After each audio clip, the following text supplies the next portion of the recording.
वसलामुन अला इबादिल्लज़ीना इस्तफ़ा, अम्मा बाद। स्टूडियो इस्लाम में आप सारे भाइयों का बहनों का इस्तकबाल है।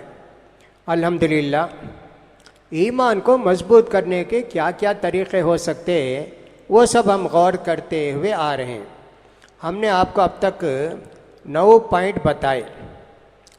10वां पॉइंट यह है कि दुनिया पर गौर व फिक्र करना, दुनिया के हालात पर गौर व फिक्र करना। ये अल्लाह ताला ने बार बार हमको दावत दी है। क्या दुनिया के अंदर ये लोग गए नहीं, देखे नहीं दुनिया को कि दुनिया में क्या क्या अल्लाह ने पैदा किया, कैसे कैसे किया है। इसको देखना ये भी हमारे ईमान को मजबूत करने के लिए एक बहुत बड़ी चीज़ है। इसका हमको ख्याल करना। दुनिया में क्या होता है, अल्लाह के रसूल सल्लल्लाहु अलैहि वसल्लम के ताल्लुक़ से आता है। ज़रा तेज़ हवा चलती, अल्लाह के रसूल का चेहरा गम से, फ़िक्र से ज़रा काला हो जाता। आयशा रज़ी अल्लाह ताला ने कहा, अल्लाह के रसूल, ये हवाएं आती हैं तो बारिश आती है और बारिश से सबको खुशी होती है। आप हवा को देखकर जो है गमगीन हो जाते हैं हवाओं को देख के। कहा, आयशा क्या मालूम कि ये जो हवाएं आ रही हैं ये बारिश लाती हैं कि अल्लाह का अज़ाब लाती हैं। जब तक बारिश शुरू नहीं होती मुझे इतना डर लगता है कि अल्लाह ताला कोई अज़ाब ना नाजिल कर दे। उसी तरह देखा ना कुछ लोगों ने, हूद अलैहिस्सलाम के कौम ने कि किसने, हादा आरिज़ु मुमतिरुना, बदली आई काली, खुश हो गए, गर्मी बहुत थी, सब जो है कपड़े वपड़े निकाल कर बैठ गए। अब बारिश पड़ने वाली है, अब जो है ठंडा हो जाएगा। आग बरसी, हादा आरिज़ुम मुमतिराना रीह बल हुआ मस्ताजल तुम रीहुन फी आदाबुन अलीम। नहीं नहीं, ये बादली बारिश की नहीं है, जो तुम अजाब मांगते थे ना वो अजाब आया। ये हवा को भेज रहे हैं, तुमको जो है ये पत्थर बरसाएगी और अंगारे बरसाएगी। इस तरह अल्लाह के रसूल सल्लल्लाहु अलैहि वसल्लम बहुत ज़्यादा मुतफक्किर हो जाते थे। जब बारिश होती तो आपको खुशी होती। और इतना ही क्या, बाज़ हदीसों में ऐसा आता है कि बारिश होती तो अल्लाह के रसूल सल्लल्लाहु अलैहि वसल्लम बारिश में जाकर खड़े होकर अपने बदन को भिगाते, सर को भिगाते और फरमाते हैं, हदीस आदिम भी रब्बिना, ये ताज़ा ताज़ा बारिश आई है, शुरू की बारिश है। ऐसा करते थे। लेकिन आजकल पोल्यूशन का ज़माना है, जो बारिश बरसती है उसमें पानी पकड़ कर देखिए, सफ़ेद पानी नहीं पीला पानी रहता। बहुत बारिश होने के बाद सफ़ेद पानी होता। पूरा इतना धुआं और फलां भर के पूरे आसमान को गर्दालूद कर दिए और पोल्यूशन से आसमान भर गया। अल्लाह के रसूल के ज़माने में कौन सी मशीनरी थी, कौन से कारखाने थे, कौन सा किया था, कुछ नहीं था ना। वहाँ तो एकदम साफ़ सुथरा माहौल था, साफ़ सुथरी जगह थी। बारिश उतरती तो सफ़ेद बारिश, प्यारी बारिश और शिफा का पैगाम लेकर आती। अय्यूब अलैहिस्सलाम के ज़माने में भी अल्लाह ताला उनकी बीमारी को बारिश से दूर किया। बारिश पड़ी, अय्यूब अलैहिस्सलाम जाके बारिश में खड़े हुए तो आपकी सारी बीमारी ख़त्म हो गई, फिर तरो ताज़ा हो गए। पहले जैसे थे 10, 15, 20 साल पहले वैसे हो गए। उतनी ताकत है बारिश के पानी में। लिहाजा इस वक्त हम यूँ सोच सकते हैं, जो कोरोना वायरस का मसला है, बारिशें अगर होंगी माहौल साफ़ सुथरा हो जाएगा, बारिश से भी सारे जरासीम कोरोना वायरस के मर जाएंगे। शायद अल्लाह ताला उसके बाद शिफा नसीब फरमाएंगे। बहरहाल एक दूसरी बात है। तो अल्लाह के रसूल सल्लल्लाहु अलैहि वसल्लम बारिश को, बदली को देखकर परेशान हो जाते, घर के अंदर जाते, घर से बाहर आते। ऐसा होता ना, देखिए कभी तो ऐसा होता बारिश नहीं होती, बारिश नहीं होने से ज़मीन सूख जाती, ज़मीन का पानी अंदर चला जाता और लोग जाना, एक दूसरी बस्ती को आना जाना छोड़ देते, क्या क्या सब हो जाता है। दरख्त तो सूख जाते, खेती नहीं होती, बागों में फल नहीं आता। तब भी अल्लाह के रसूल सल्लल्लाहु अलैहि वसल्लम दुआ के लिए जाते।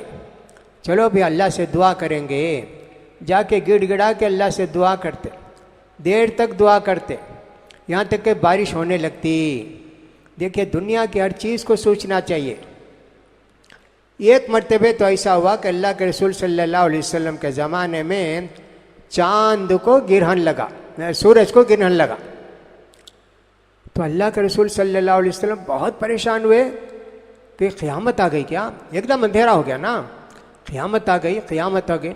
हालांकि क़यामत आने के लिए अल्लाह ताला ने बहुत बातें बताई, अल्लाह के रसूल ने बताई है। आखिरी अलामत जो ईसा अलैहिस्सलाम आएंगे, फिर उसके बाद क़यामत आएगी। अल्लाह बोलने वाला दुनिया में कोई नहीं होगा, ये सब है। लेकिन फिर भी कोई चीज़ होती है तो साहब आदमी को परेशान होना चाहिए, अल्लाह की तरफ रुजू होना चाहिए। तो परेशान होकर निकलते अल्लाह के रसूल सल्लल्लाहु अलैहि वसल्लम, और उसके बाद जल्दी बोलते बुलाओ जी, नमाज को बुलाओ सबको, अस्सलातु जामिया, सब लोग नमाज को आओ, ऐलान किया जाता, सारे लोग नमाज को आते।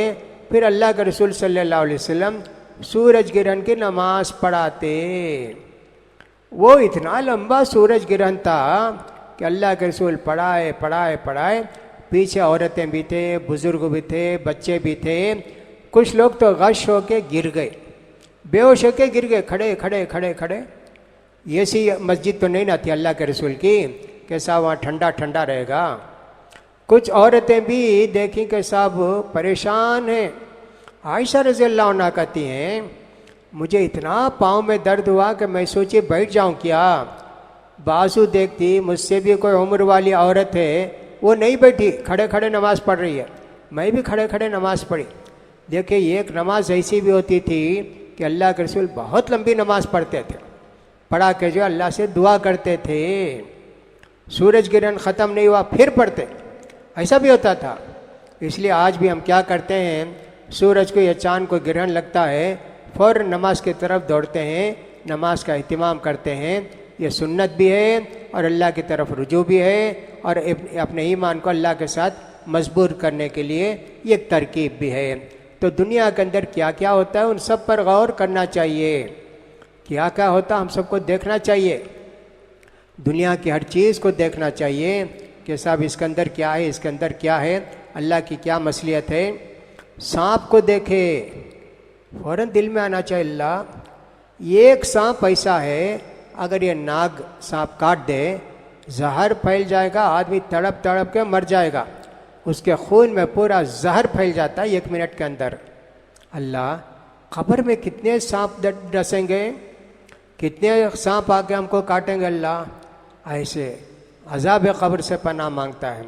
और जा उसके बाद वो सोचता है कि साहब सांप का जहर इतना होता है क्या, बिच्छू उसको देखा, अच्छा इसका इतना जहर है क्या, तो जहन्नम में जब जलेंगे तो उसका क्या होगा। अल्लाह अकबर, सोच कर देखिए। तो दुनिया कुरान मजीद की आयतें जो हैं, या एक साहब दुनिया के अंदर अल्लाह ताला ने जो निशानियाँ कायम की हैं उनको हमको देखना चाहिए कि साहब ये सब क्या क्या हमको पैगाम देती हैं। इसलिए हमको चाहिए कि दुनिया की सारी चीज़ों पर गौर फिक्र करके अपने ईमान को ताज़ा करें। वो सूरह आल इमरान की आखिरी आयतों में आता है, वह तफक्करून फी खल्क़िस समावाति वल अर्द रब्बना मा खलक़्त हाज़ा बातिला सुब्हानका फ़क़िना अज़ाबन्नार। अल्लाह के नेक बंदे ज़मीन और आसमानों की चीज़ पर गौर व फिक्र करते हैं। फिर क्या करते, अल्लाह कोई चीज़ भी दुनिया में तो बेकार नहीं पैदा किया। अल्लाह हमको अजाब से बचा, अल्लाह फ़क़िना अज़ाबन्नार, जहन्नम की आग से बचा। वह तफ़क्करूना फ़ी ख़ल्क़िस समावाति वल अर्द, अल्लाह कैसे पैदा किया इतने बड़े आसमान को, अल्लाह की कितनी कुदरत है। कहीं एक सुतून नहीं है, एक खंबा नहीं है, कुछ नहीं है, और कहीं भी पैबंद भी नहीं है। अब तो हमारे यहाँ ऐसा है कि बिल्डिंग बनाते हैं कितना आड़ा चौड़ा रूफिंग में ऐसा करते हैं कि साहब इतना ही डाल सकते, इतना लंबा एक दिन में नहीं डालना, ऐसा सब है। लेकिन आसमान, अल्लाह ने फरमाया सूरह रात के अंदर, क्या तुम आसमान के लिए कोई सुतून खंबा देखते हो? नहीं है ना कोई खंबा। ऐसे अल्लाह की कुदरत भी हमको याद आएगी और दुनिया की ये सारी चीज़ें जो हम देखते हैं फौरन अल्लाह की तरफ रुजू होने का जज्बा पैदा होगा, अल्लाह का खौफ पैदा होगा। इसलिए हमको इस पर भी हमको गौर करना चाहिए। बहुत सारी चीज़ें अल्लाह ताला दुनिया में करते हैं। अब इस वक्त की मिसाल ले लीजिए, हम लोगों ने अपने घर को कैसे कैसे बसाया, कितनी मेहनत करके बसाए, अच्छे से अच्छा घर को बसाने की कोशिश किए। अब ये कोरोना वायरस आने के बाद हर आदमी सोचता मैं बचूंगा क्या इससे, मुझे अल्लाह बचाएगा क्या, ज़िंदगी देगा क्या। अब बहुत सारे लोग अल्लाह की तरफ रुजू हो गए।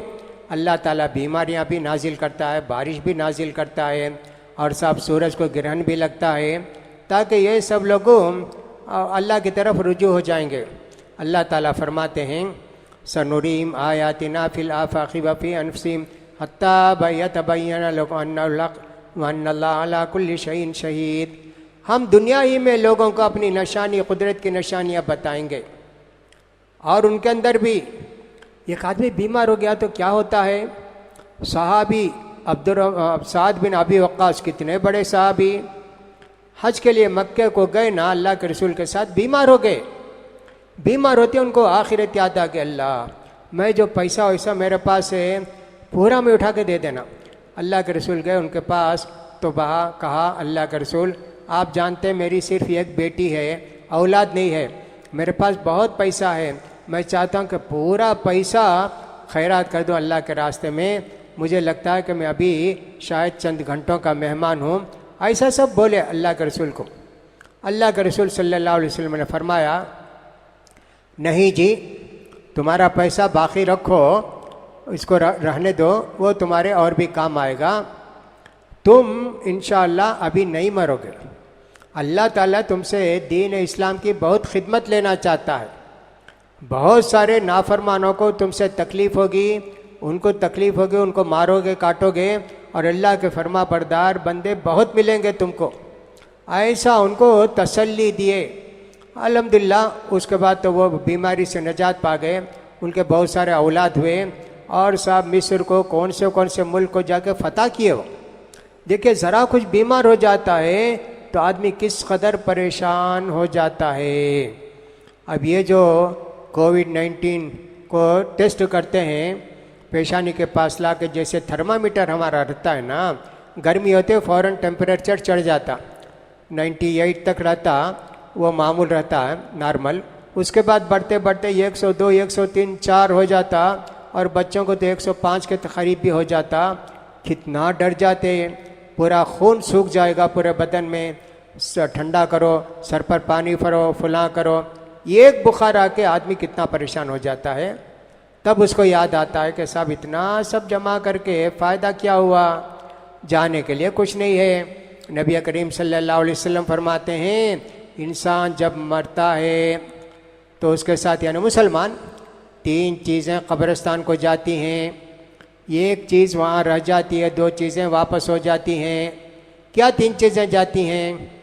एक तो उसके रिश्तेदार जाते हैं, सारे रिश्तेदार लेकर जाते, फिर उसका माल जाता है, फिर उसके बाद उसका अमल जाता है। अब क़ब्र में अमल के मुतालिक पूछ, माल भी पूरा वापस आते कब्रिस्तान से, और वो आयरन बॉक्स खोलो, फुला खोलो, कितना पैसा है, क्या क्या लिख कर गए हैं, हिसाब किताब। रिश्तेदार भी सब वापस, बेटा भी तैयार नहीं बाप के साथ क़ब्र में सोने के लिए, बाप भी तैयार नहीं बेटे के साथ क़ब्र में सोने के लिए, बीवी भी तैयार नहीं क़ब्र में शौहर के साथ सोने के लिए, शौहर भी तैयार नहीं बीवी के साथ क़ब्र में सोने के लिए। हालांकि दुनिया में कितनी मोहब्बत थी, कितना प्यार था, सब ख़त्म हो गया। तो 2 चीज़ें वापस, एक चीज़ क़ब्र में रह जाती, अमल। लिहाजा आदमी को अमल बहुत करना चाहिए, जितनी इबादतें हो सकती हैं वो सब करते रहना चाहिए। लेकिन इबादत इतनी नहीं करना चाहिए कि आदमी खाना पीना भी छोड़ दे और सब बीवी बच्चों को भी छोड़ दे, ऐसे नहीं। जो जायज़ हक़ है उसको करो और उसके साथ इबादत करो। तो दुनिया की ये सब चीज़ों पर हम गौर करते हैं तो हमको समझ में आता है ये दुनिया फ़ानी है, ख़त्म होने वाली है। कुल्लु मन अलैहा फ़ान, ज़मीन पर जो कुछ है, इंसान हो, जिन हो, दरख्त हो, सब फना होने वाले हैं। वयबक़ा वजहु रब्बिका दुल जलाली वल इकराम, तुम्हारे रब ही को दवाम है, बका है। तुम्हारे रब को कोई चीज़ ख़त्म नहीं कर सकती। लिहाजा आदमी दुनिया में रह के दुनिया की चीज़ों पर गौर व फिक्र करे और आखिरत की तैयारी करे। तुम दुनिया में रहकर आखिरत के लिए ज़िंदगी गुजारो। तुम दुनिया में रहकर आखिरत के लिए काम करो। ये अमल फ़ी दुनिया का लिए आखिरती का, दुनिया में रहते हुए आखिरत के लिए काम करो। ऐसी बहुत सारी चीज़ें हम देखते हैं। लिहाजा हमारे ईमान को मजबूत करने के लिए ये सब भी देखते रहना चाहिए। किसी को देखे तड़प तड़प कर मर रहा है किसी बीमारी से, कुछ भी होता है, कोई जहर फैल गया, कुछ भी हो गया, कितने लोग मर जाते हैं, क्या क्या हो जाता है, बहुत सारी चीज़ें हो जाती हैं। लिहाजा इंसान को चाहिए कि इन सब पर भी गौर करे। अभी तो मालूम है कि वैशाख के करीब ऐसा एक लीक हो गई जहरीली गैस, कितने लोग मरे, बहुत लोग मरेंगे, 13-14, कितने मरेंगे मालूम नहीं। जिसके इस सांस के अंदर फेफड़े के अंदर चले गई है वो जहरीली गैस, वो तो फेफड़ा जो है काला हो जाएगा, फट जाएगा, आदमी मर जाएगा। अब तक तो 13 आदमी का मरने की इत्तला है आज जो 8 तारीख़ है मई की। फिर उसके बाद क्या होगा अल्लाह को मालूम। तो लिहाजा हम लोग भी क्या करते हैं, बहुत सारी चीज़ें ईजाद कर लिए।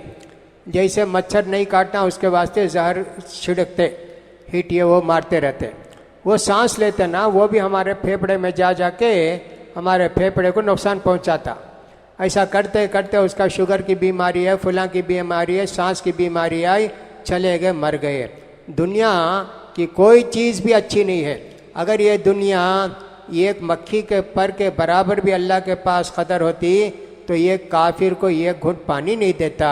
लिहाजा मेरे भाइयों गौर फिक्र करो, सोचो। पहले तो आखिरत के मनाजिल को सोचने का था, अब तो दुनिया के अंदर जो कुछ है उसको सोचना है। इसलिए हमको दुआ करना चाहिए। अल्लाह से दुआ है कि अल्लाह ताला हमारे ईमान की हिफाजत फरमाए, ईमान के अंदर पायदारी और मजबूती नसीब फरमाए। अल्लाह ताला हमारे नमाज रोज़ों को कबूल फरमाए। अल्लाह ताला बाकी ज़िंदगी ईमान की हालत में रखे, इस्लाम की हालत में रखे, ईमान की हालत में बुला ले और हमको हर परेशानी से निजात दे। व आखिर दावाना अल्हम्दुलिल्लाहि रब्बिल आलमीन।